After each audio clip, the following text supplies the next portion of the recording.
Your boys out here, Alabama Music Awards. Alabama Music Awards. We got several nominations. We got 1, 2, or 3. Yeah. Out the Box TV is up for one. My man PT here got how many? 2? 2. Slept on DJ, Club DJ. You feel All me? right, then I got another one for Best Radio. Come on. Male radio host. So let's go pick up our trophies.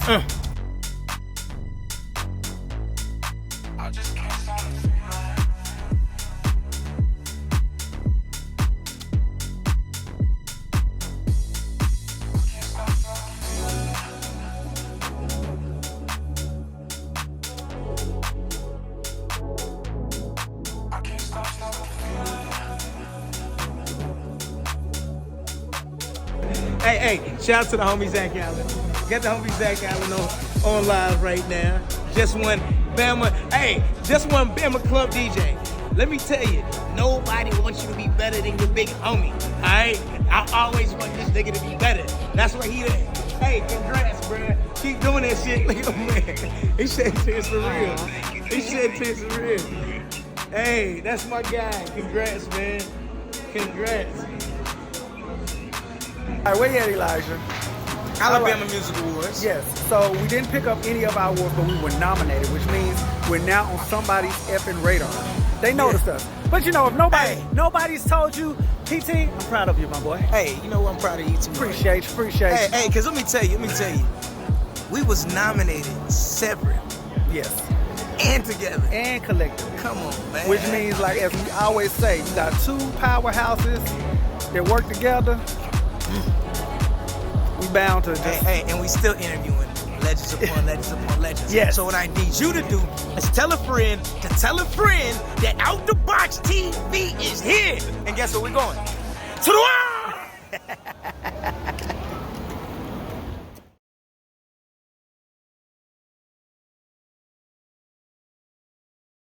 7-2 has influenced the world, you just don't know that we did it. This whole 7-2 experience back in the day, we used to take field trips to these places. So I just didn't haphazardly find these places. These were places that we went as kids. You don't hear a lot of kids going to the Jesse Owens Museum, the W.C. Handy Home, to experience that. We can equip our children who are here with who they are and what's around them, alleviate some of that always looking out for inspiration. You're telling your story, you know, and then you're telling the story about people that before your time. And I tell my grandkids and stuff that I went through, man, they laugh, they can't believe it. A lot of young boys, nothing, man, I wouldn't have went through that. Yes, you would have. You would have, you have been dead or in jail somewhere. Scottsboro, it was a train stop city. It was a bus stop city. Scottsboro boys. The Scottsboro boys case was monumental in affecting the jury system in the United States. Because of a Supreme Court ruling that came out of these trials, we're still governed by them, a jury of your peers. Most of you have heard of that. And that was all because of the Scottsboro boys trial. Probably one of the lost stories in this world of educators and great men from that era. Dr. Council was a man who sought education. He was held in as high esteem as Booker T. Washington. Founded St. John A.M.E. Church, founded what we know today as Alabama A&M University. First college founded by a former slave, brought W.C. Handy to the campus of Alabama A&M as a music teacher. Today, major player. 7-2 has influenced the world, you just don't know that we did it. Out the Box TV, your man Roj checking in. And I'm your boy DJ Primetime 256. Don't forget to... Oh, my bad. Behind the scenes, my bad. Out the Box TV, your man Roj dealing with some legends again. Y'all remember my man Codie G? He was on early season 3, and we got to introduce y'all to another legend in the city, my man, Mr. Rick Bradshaw. Now, I've pulled you guys into this episode, particularly because y'all got a very special project that y'all about to deliver to the people called the 72 Experience. Yes, sir. That's right. First, I want to know how you guys got together to put that out, put that together, and like, what's your hopes with this project? How we got together. I was working on a project, solo, just, coming up with some ideas, traveling up and down the 7-2, just seeing what we had as a community. Was part of the music out there, as we discussed last time. So I was being more focal on this area. And so came up with this idea to focus more on what we have here in the city, historical situations from Jesse Owens, Scottsboro Boys to the Aeolians, and shared it with a few people before that. They couldn't see the vision. Okay. And I brought it to Mr. Bradshaw, and Of course, he saw the vision. man, he saw the vision, and he took off from there, man. Okay. Yes, sir. Now, I got a sneak peek of episode 1, and I Okay. was just Good, like, okay, good, good, I good. see it. So I saw the vision too, Yeah. but I had to see it after y'all did what y'all did and Most put the definitely. edits and stuff together. But, like, how did you decide what particular elements you were going to include into this project and, like, lay out this blueprint to tell this story that you're trying to tell? I think it was just from experience, but to kind of fast forward to what you saw, I gotta give Rick a lot of credit because his editing process and how he was able to take, we filmed for like 18 months, Okay. Yeah, it was a almost while. 2 years. Okay. So for him to even take that to break it down in 20 minutes, I gotta give credit to bro. And so I'm even trying to ask him, like, what was your process? You know what I Right. mean? Well, a lot of the vision he had in the sense of the people that we know we wanted to capture, right? So you had people like William Hooper Council, you had a lot of legends like W.C. Handy and things like that. And so really, we just wanted to take a deep dive and really be able to get as much information as we can to be able to make it as cinematic and as genuine and as real as we can. And really, my job was to help to really bring the story to life. So it was truly a collaboration, Right. I just want to know how long you've been doing the whole editing situation, because it definitely was not done by no amateur. Yeah, Like, I know this you is- guys can this is- appreciate it for this- sure. Yeah, we do. We know the work that Yes, goes into yes. it, but like the fact that it looks like something I can watch on Netflix, Yes. something I can watch on Hulu, something I can watch on all these streaming platforms, even on the big screen. I know you guys had like a special screening or release We did. Oh, yeah. at the theater. So what was like the feedback from the people? We got good feedback. It was positive. The thing about this is it's very inclusive. Like a lot of people have ties to this that don't even know, because this dates back to family. It really is all about history. You know what I'm saying? And so really, I think more than anything, everybody found their own connection to the 7-2 Correct, experience. What would you say? I believe that. We call it a hybrid. Even though we starting off the early scenes with like, the history, we had to have a star place. But as we get on in further episodes, we're gonna get to right now. Right. Yeah. And you're gonna see how what right now is compared to yesteryear. And I think when you combine both of those, we're gonna lay out a blueprint to show you where this area gonna go in the future. Now, how many episodes you got in this project? Right now we got 5 or 6. Okay. Yeah, we got a catalog, I would say. And the thing is, like Codie says all the time, it's a living story.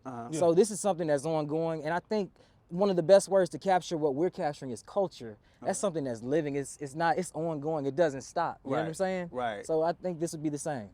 And then, you coming from media, you know that media is always needed. Yeah. And so for us, like, we just using this as a media platform, not only just to show the film, but look at different business opportunities like licensing and, music curation for films. Right. Like, we got like 12 people on this film to, do the soundtrack. Right. So we wanted to keep all of that within the 7-2. Went to different studios. Shout out to EQ Labs for mixing and mastering, calling people on the phone. So Huntsville, North Alabama is a part of this actual project. Yeah. And when we look at things going back to the audit, we want to show, hey, this is what 40 people did. Right. We are of course, the executive producers and directors in that, but we had to tap our community to get this done. So, Yes. yeah. Now, the beautiful part about documentaries, now, of course, growing up and being young, when you would watch documentaries, you consider them things boring. Like, nobody wanted to watch a documentary. And the older I get, as I progress in age here, I like to sit down and watch these type of most definitely. these Yeah. stories Yeah. because it's like you said, it educates and also inspires you. And that's some of the stuff we like to do here on Out the Box as well. Like, whether we digging into the culture, the skate culture, we're digging into the history of the Muscle Shoals sound. We're digging, with Touchcombi? HBC. Yeah, We that's cover- it. hey, that's- we covering that too. Yeah, Muscle Shoals all up in this HBCUs, thing, man. Things of that nature. So, how did you guys definitely make sure that what you were putting out was not only informative, but it was entertaining? To me, we entertaining people. Okay. I see us all cutting up on live. You know what I mean? I see us all taking great pictures so when you see that in a living space, this place has influenced me altogether. You know what I mean? So I don't think there's another place on earth better than us. Right. I don't think it's a DJ better than my man's and his team. I don't Right. think it's media people like yourself. Like, y'all top notch to me. So I think that's what really was just the inspiration for all of it. You know, let's capture the history. Let's connect the history. You know what I'm saying? Because we're not the baby boomers. We are Generation X. Right. You know, we're not millennials. So we're trying to bridge that gap. But then at the same time, don't get lost in the sauce with the history. Right. Let's talk about today too. Okay. You know, we talk about Black Wall Street, which is an amazing situation, which the #1 person from Black Wall Street is from Huntsville, Alabama, See, this- O.W. This Gurney. This is a walk-in Wikipedia You dig what I'm page saying? for the- But now I think when you look at it from a drone view, we have a black corridor here. Mm-hmm. You know, from Scottsboro all the way to Muscle Shoals. What are the black businesses there? Who are the black churches, the black restaurants, the hookah bars, the black banks, the black lawyers?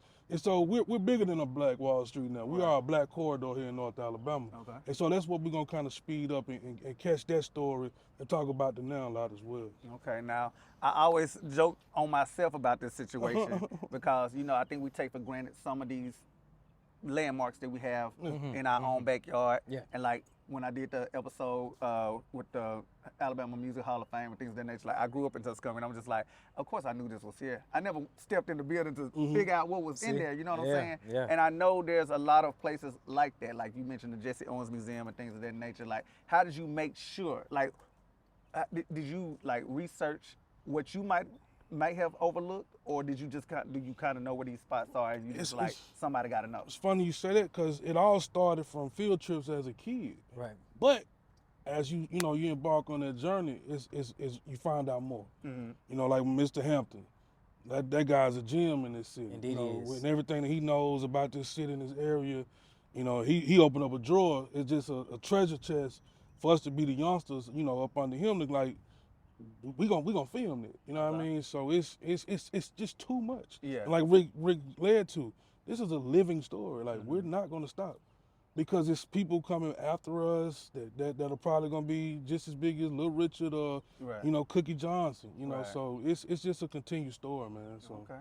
And speaking of the story, because while we talking history and everything, let's talk about some of the stuff that's going on now. Because let them know about your company and how you have made movies. Because he was actually very instrumental in the first waltz. Yeah, at the Orion, yeah. and we covered that here on Out Yes, the you Box. did, But like, and I appreciate you were very that. instrumental in Yeah. that. So it's like little movements that you're trying to be a part of or create. Yeah. Tell me, like, what moves you, what motivates you to do these type of things? Yeah, so I definitely enjoy being behind the scenes, but I love seeing ideas manifested and coming to fruition. My wife and I, we have a company called Impresario Productions, and we do public relations and productions.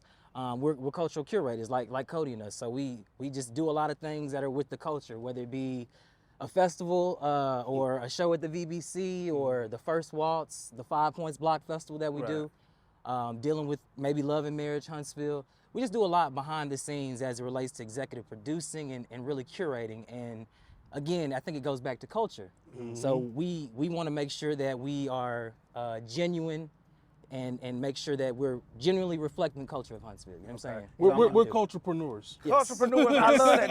I'm about to call this man out. He's not prepared for what I'm about to say, but y'all know I've been in this thing for a long time, and when I was starting out here in the city, I was introduced to this young man at a club called 47. It's called the Green Room at that point. I Okay. don't think you remember this. You Okay. had magazine Concrete. Concrete Alabama Magazine, for sure. This man been in this Yeah, thing for man. a while Hey. now. So like even going from a situation like the magazine to Yes. like putting the visuals out, because that's kind of what I did like with Middle Child. I started Yeah. out with a Right. website doing Right. things because I just wanted people to hear music. Yep. And then it turns into other projects, things of that nature. But like you said, you're culturepreneurs. Yes. And you just keep finding ways to like expose the culture, That's right, elevate man. the culture. Let's tell the and story. I appreciate that. I love that. This man right here, I ain't gonna talk about Codie. It's too Y'all much. know It's Codie. too much. It's a Hey, lot you be about here all Codie. day. It's a But whole I'm just episode. say this. I missed, was it 20 years? Yeah. Yeah, I was just about to I say missed the 20th anniversary because of job duties, but that. Yeah, congratulations. Congratulations on that. 20 for sure. years, Thank man. you. For I ain't sure. gonna talk For about how sure. DJ Prime. I'm gonna remind y'all, DJ Primetime missed it too because his butt was out being fast. He caught COVID. So you know, We was on the phone too. yeah, he called me, told me he was dying, and I was like, today? Yeah, You gotta die today? But it's all good. So we're looking for more things. So how can people not only find out how to watch when it's ready for public viewing, check out the 72 experience, but also can they connect with you if they got ideas and they want to like do some things for the culture as well? 72experience.com. That's the number 7 spelled out, number 2 experience.com. On Facebook, 72XP Film. Just contact us there. On any other things outside of the film, Meridian Media. That's the company that we run, and then my man Rick. Yeah, I'm Impresario Productions. The website is impresario.production. So that's IMPRESAROSRIO.production. And our website is there. You can see a little bio of us and then also contact us as well. All right, I've only seen episode 1. I'm looking forward to seeing the rest of these For sure. installments, man. I appreciate y'all for what y'all do. Yes, sir. I'm sure this won't be the last time y'all see these fellas on Out the Box. So y'all know what to do. You can get all that information up on our website as well. And again, I appreciate y'all fellas. That's Pleasure, it. man. All right, Thank we'll you. be back in just a bit right here with more Out the Box TV. All right.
Out the Box TV, your man Roger with a red solo cup. Because I'm feeling very artsy right now, I'm feeling very creative. Yeah, I know that was wild, y'all weren't prepared. I'm here with Sound on the Hill, Miss CC the Poet, J. Khali'l. Yeah. Two voices of the city. Now, I like to introduce the people to the people. And y'all out here got this whole underground movement that's going on. I don't guess it's underground for real, but I'm going to say it's underground because we're still trying to get people to know that it's out here. Yeah. Sound on the Hill. So let me know a little bit about Sound on the Hill so that the people know. Okay, well, Sound on the Hill, Sound Everywhere is an arts and entertainment company here in Huntsville. We promote artists and local business owners here in the city and surrounding areas. We're heading to 6 years in September, so I'm super excited about that. But our main goal is just to show acknowledgement to anyone pushing fine arts, whatever that may be, whatever kind, whatever caliber. Yeah. That's pretty much it. Out here doing spoken words, haikus, and doing that type of thing. But I heard about you guys a couple of years ago, and I know you've been very active in the community as far as just bringing arts and amplifying the arts in the city. Where did you get this idea or the inspiration to create this movement? Okay, so well, the name Sound on the Hill was actually given to me in college as a project. From that project, it became me interviewing my friends and just them asking my opinion on their creativeness and things like that. And then I needed an internship, and at the time, the only options that we had for communications media was either radio or news, never together, always separate. And it was like slightly mentioned, the entertainment aspect was slightly mentioned in those two. So I wanted to incorporate all three, news, entertainment, and radio together, which allowed me to start Sound on the Hill. And it allowed me to go around the city and meet new people, network, and really just push the aspect of creative arts. Okay. And how did you get involved on Sound on the Hill? Because she said like she was out here recruiting and whatnot. No, I was. Okay, I was. recruiting, and then like now you done popped up and you just started showing out, and That's a funny this is story. living art because this boy on Instagram showcasing everything from making arts and crafts and doing the arts. But anyway, I'm gonna let you talk about that a little. Actually, you hit it like the nail on the head. Actually, Okay. she was out recruiting. Mhm. So me and Cece both went to A&M. I was a music major. She was a communications major. So we always used to see each other throughout the halls. So it was like cool. We had a mutual friend when she used to stay over in Huntsville Place. And I was over there doing homework one time. She was finna do our first photo shoot, the ones we had like the caution tape and stuff on. Okay. And she asked me, she's like, "Hey, you wanna be a model?" And I was like, okay. So I did the photo shoot with her, but I vividly remember the whole day of the photo shoot. It was like a lot going on, a lot of stuff happening, people late, concepts not happening right. So I helped her like kind of guide through that. And ever since then, we kind of been like stuck by each other's hips. We been planning through the events together. Anytime she would ask us anything, I'd be right with her. And then when COVID came and we was all free all the time, we really bonded a lot during that time, planning out and making calendars and everything. And I've been stuck since, so she can't get rid of me. Let me tell y'all. So what I heard in that is the opportunities that come your way, like when you wash your face, wash your ass, you get all kind of opportunities around here. Cause you just roll up. He was just minding his business. She asked him to be a model. Here we are. Literally. And that's pretty much how I do with all the team members. I don't know, it's something in each member that reminds me of myself in a sense. And I don't know what made me even ask Jared that, because if you know me personally, or if you knew me back then, really, I really just stayed to myself a lot. So having a business, it kind of made me push myself out there and have to network with people and things like that. So when choosing the team members, it's always something, it's always different too, that reminds me of myself. And now we have a team of 15. So it's just really interesting to see everybody's personalities come together. That's what's up. Now I know you guys really rolling packs. Like you out, and I don't want to say it like that, but what I mean is y'all be out and y'all support each other at different events. For instance, I hosted or I introduced one of your members at Panoply early this year. Yes, Keanu. Yes, and they showed up. Yeah. I was like, whoa! They was out here on this thing, but I've noticed that every time I see one of you guys out performing or doing whatever, like you guys actually come and support each other. So how do you actually, you picking people, so to speak, to be a part of this, but what's the catalyst of how you become a family in a sense? I try to make it happen naturally. I tell everybody, like, coming in, I would love the family aspect because you don't get that with a lot of teams, you know, but it has to come naturally for it to work. It's nothing that can be forced, because when you do try to force it, that's when a bunch of the problems come in and people start butting heads, which that's going to happen in the family aspect too.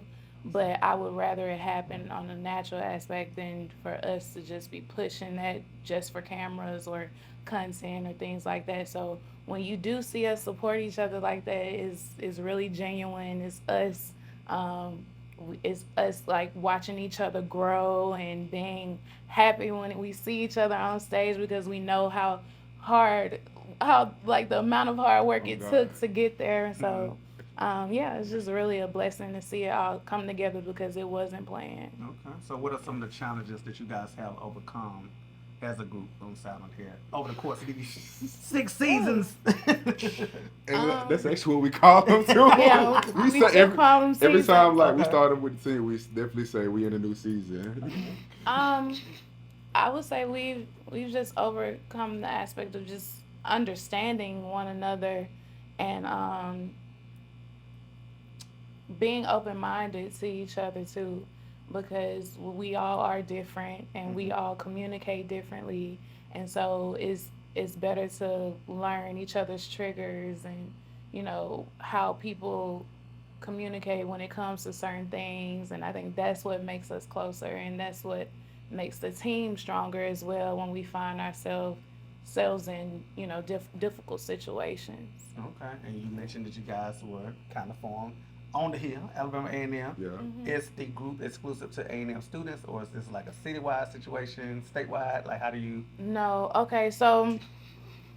And he's tickled, so it's something to this question, and I don't know what it is. Well, when I When I created Sound on the Hill, I instantly got my LLC, which I don't advise everyone to just go ahead and get your LLC right away. But I knew it was going to be a possibility that the name might interfere with the school, and I just didn't want those issues because I do want it to be everywhere. Right. Which on the LLC is Sound on the Hill, Sound Everywhere, because I do want to incorporate like my hometown. I'm from Mobile, and he's from Birmingham, and his brother is a producer in Montgomery, and you know we've had a client all the way from Japan, you know, so we really want to be everywhere. The goal is for us to be everywhere. So, yeah. I just got weak because I'm used to that question. Everybody always think we're like a part of A&M in a sense, especially because they know me and her both went to A&M, so that's why I'm always weak at that place. Gotcha. But we do encourage A&M students. We do take interns, which I am looking for interns right now for the fall. So we do make that an option where they can fill out an application and learn what we learned on our own as far as just like putting the business together and learning how to network, learning how to put yourself out there, learning how to take that first leap at your dreams. Okay. Yeah. Loving that. Well, for the people that may be interested in being an intern or just interested in following the movement and learning more about you guys, where can they find you online? Yeah, you can find us on Instagram at Sound on the Hill. We're also on Facebook at Sound on the Hill, right? Yeah. And then if you just type in Sound on the Hill on Google, we'll pop up as well. All right. Okay. Well, I'm going to take a couple more sips. Hey. And we're going to see if we can convince Sound on the Hill to give us a little sound. See? All right, we'll see what we can man. do. So y'all keep it locked right here. We got one away, Out the Box TV. Let's go.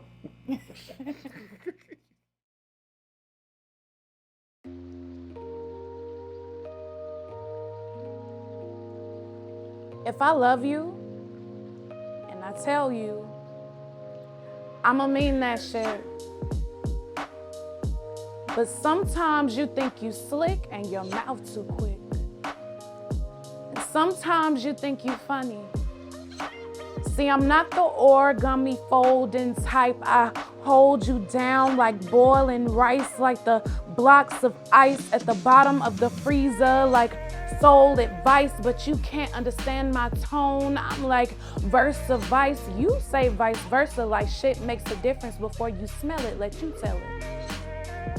I'm the mean one, and I want shit my way, like a female Kanye. Debo on Friday, please acknowledge the arrogance in this piece. Peace while you hide your chains in a desperate need of freedom. If you need your space, just let me know, cause I be chilling for the most part. A warm soul, but a cold heart. I'm the queen of starting over, so if it's over, just say that. We ain't even gotta replay that song that brings us back together again. Sometimes I wanna be your lover, sometimes I wanna be your friend, but don't touch me. Cause every time you hug me, it's like I lose topic of conversation. It's as if my body's been waiting for a distraction to make shit more complicated distance. It's better towards the oxic. And I refuse for us to be toxic, so we either end it or we talk about it.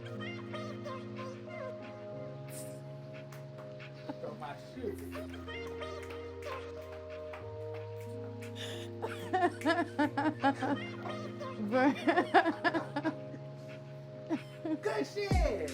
Hey, thank you. Thank you for tuning in to another episode of Out the Box TV. Your man, Roger. Don't know what DJ Primetime 256 is, but don't forget the 256. Y'all know how it works. Hit us up on social media. Follow, like, share, subscribe, all that good stuff. And check out a new episode next week. Before I go, we're going to throw it one more time to my girl. It's CC the Poet. Let's go. Ears are like whirlpools. Your troubles meet at my conflicting currents and take on the chance of unknowingly drawing my feelings. Mm-hms and okays become my favorite answers to the bastards that live within your phrases. But I push through all the phases, giving birth to our conversations. I forever keep it real with you. If you cut my advice, you'll find layers of definitions, every slice of its intention to give your heart all the attention it needs but never had. It's sad to be abandoned. Your venting becomes a melody. Traveling down my boombox, my job lives in the boondocks next to Tupac and hip hop. You're the voiceover that my mind plays over. As your songs get bolder, as your words get colder. Your November thoughts treat themselves to my jacuzzi. I get oozy when they choose me. It's like they know they'll never lose me. I must forget about the personal. And even though you leak your personal, the things I have to say live on a thin line between an arsenal. I hear that you're remarkable. All your troubles are markable. I rarely speak because I would rather hear the whispers. The world is crazy, spiraling down the ears of a die-hearted contender. Call me the listener. Boondocks. Boombox. Yeah.